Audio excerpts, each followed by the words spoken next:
Appreciate my colleague from New Jersey's comments. I do believe he's operating in good faith, but I just think he's wrong. And while there's squabbles between members of both parties in this committee, the executive branch has every power in its toolbox to get this done right away. It can reinstate Remain in Mexico, can stop the repositioning of border agents away from the border and towards migrant processing centers. It could do things on its own through executive action to clean up this mess. H.R. 2 is our response to that. That would require the administration to do those things to protect Americans. Madam Chairwoman, we've spent 13 months in this committee laying out the case that our border is not secure. And Americans are with us on this. 67% of Americans think the president is failing in his duty to secure the border. Much of our case in the last 13 months has been backed up by data, some pretty big numbers.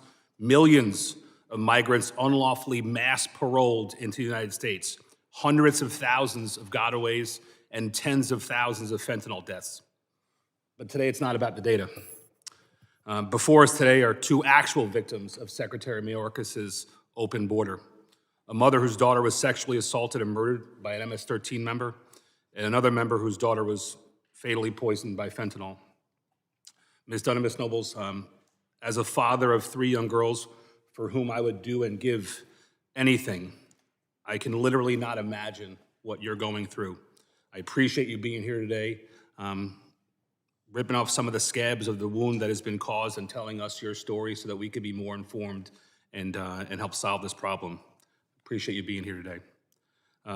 Madam Chairman, if we had a more secure border, these horrific tragedies could have been avoided. If Secretary Mayorkas stopped paroling mass groups of migrants into the United States, these tragedies could have been avoided. If Secretary Mayorkas stopped repositioning border agents away from the border just to sit behind a desk to process more and more unvetted migrants into the United States, we would have less grieving mothers. Madam Chairman, the Biden administration has often falsely claimed that 90% of all fentanyl comes through ports of entry. I actually have a video of Secretary Mayorkas claiming that, and if we could play that, please. And people should understand, it is not in between the ports of entry that the majority of fentanyl is sought to be smuggled. It's not through the migrants that we encounter in between the ports of entry. It's through passenger vehicles, through commercial trucks at our ports of entry where the substance is concealed in compartments. Congressman, the U.S. Customs and Border Protection data evidences that more than 90% of the fentanyl that enters this country is coming through the ports of entry. The Secretary is wrong, and he's smart enough to know that he's wrong. 90% only accounts for what is seized and not what actually makes it across the borders. Only the cartels probably, who are profiting millions, tens of millions a month, know how much fentanyl is actually making it across the borders. In fact, Border Patrol officials have told this committee they believe that only 5 to 10% of fentanyl is actually seized. The fact that there are more than 70,000 deaths in our country in 2022 from fentanyl should be a telltale sign that fentanyl is flooding into this country, not only through ports of entry, but in between ports of entry as well.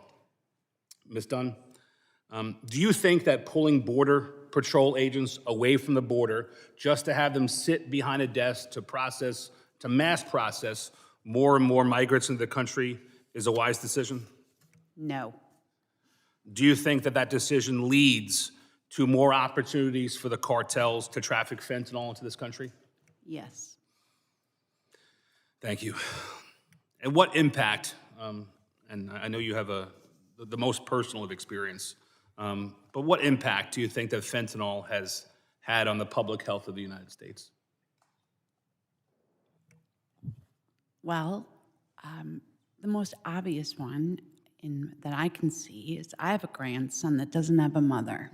He has other family that is able to raise him, but we haven't even begun to talk about the foster care system and how many children have lost their parents. Little babies under 18 that are now wards of the states. Where's all that money coming from? And let's think about the traumas and sadness and what it's like to not have parents because their parents died from fentanyl. Ms. Dunn, the Secretary knows your story, and he knows of other stories like yours, and he hasn't changed his policies. He hasn't insisted those border agents stay on the border. He hasn't canceled the mass parole of migrants to the United States. What could you say with respect to the Secretary's likely approach and his care for situations like yours, given that he hasn't changed his policies?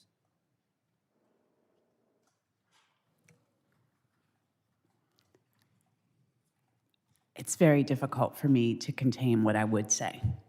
How about that? I appreciate that. I'd rather not say what I would like to say. You're a classy person, and I appreciate you being here before us today. I yield.